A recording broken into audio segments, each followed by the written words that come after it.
ಜನ ಧರ್ಮ ದೇಶ ದೇವರಿಗಾಗಿ ಒಂದು 3-4 ಲಕ್ಷ ಜನ ಪ್ರಾಣಗಳ ಆಹುತಿ ಕೊಟ್ಟು ಈ ಧರ್ಮವನ್ನು ಈ ದೇಶವನ್ನು ಉಳಿಸಿದರು.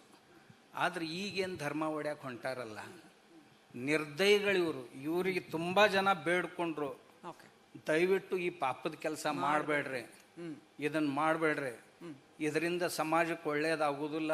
ಯಾವ ವೀರಶೈವ ಲಿಂಗಾಯತ ಸಮಾಜಕ್ಕೂ ಒಳ್ಳೇದಾಗೋದಿಲ್ಲ, ಹಿಂದೂ ಸಮಾಜಕ್ಕೂ ಒಳ್ಳೇದಾಗೋದಿಲ್ಲ. ಆದರೂ ಸಹಿತ ನಿರ್ದಯಗಳಾಗಿ ಯಾರ ಇದಕ್ಕೆ ಬಲಿಯಾಗಿದ್ರೋ ಗೊತ್ತಿಲ್ಲ ಆಗಿ ಇದನ್ನು ಒಡಿಬೇಕು ಅಂತ ಹೊರಟರು. ಅವಾಗಲೂ ಸಹಿತ ಜನರ ಮನಸ್ಸಿನಲ್ಲೇ ಸಾಕಷ್ಟಿತ್ತು. ಆದರೂ ಇವ್ರು ಮಾಡ್ಲಿಕ್ಕೆ ಹೋದರು. ಜನರ ಮೇಲೆ ಎಷ್ಟರ ಮಟ್ಟಿಗೆ ಪರಿಣಾಮ ಆಗುತ್ತೋ ಗೊತ್ತಿಲ್ಲ. ಆದರೆ ಇದು ಸಮಾಜಕ್ಕೆ ದೇಶಕ್ಕಂತರೂ ಒಳ್ಳೆ ಕೆಲಸ ಮಾಡಿಲ್ಲ. ಮುಂದೂ ಒಳ್ಳೇದಾಗೋದಿಲ್ಲ ಇವ್ರಿಗೆ. ಆಮ್ಯಾಗ ಇವ್ರೇನು ಧರ್ಮ ಕಟ್ಟಕ್ಕೆ ಹೊಂಟಾರ ನಮ್ಮ ಬಸವಣ್ಣನ ಹೆಸರು ಹೇಳ್ಕೊಂಡು. ಇವ್ರು ಯಾರೋ ಬಸವಣ್ಣನ ಅನುಯಾಯಿಗಳಲ್ಲ, ಒಬ್ಬರು ಬಸವಣ್ಣನ ಅನುಯಾಯಿಗಳಲ್ಲ.